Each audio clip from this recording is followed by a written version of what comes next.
Pilit kong iniintindi at inuunawa ang mga magulang ni Hart. Pero hindi na tama yung ginagawa nila sa akin eh. Senator Cheese Escudero finally stops ignoring the talks. He faces the media in Naga City 2 days after the parents of his actress girlfriend Hart Evangelista go public. Hart's mom and dad tell media they disapprove of the re-electionist. Cecil and Ray Ongpauco accused their daughter's boyfriend of being arrogant, disrespectful, and an alcoholic. Escudero says he wants to separate his personal life from his public life, but he says he can't take it anymore. Malaki siyempre ang epekto nito sa kanya. Nasasaktan siya, nalulungkot.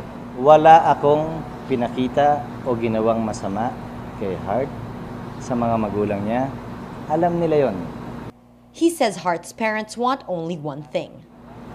Lahat ng ito, lahat ng ginawa at sinabi nila, lahat ng gagawin pa nila o sasabihin pa nila, iisa lamang naman ang dahilan, rason at punot dulo nanggaling mismo naman sa kanila.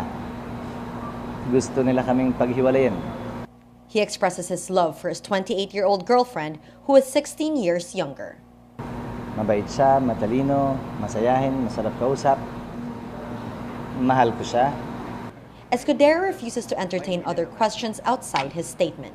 On stage, his fellow candidates talk about his character as part of their speech, something they've never done before. Si Senator Cheese Escudero, na halos nagsisilbing campaign manager ko, isang mabait na kaibigan na maaasahan mo pag ikaw ay nagigipit. Cheese Escudero, a good man.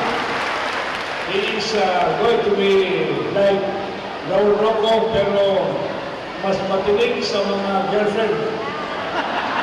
Isa naman. Basta may puso yan, may puso. Other candidates also say it is a personal issue which shouldn't matter to the public.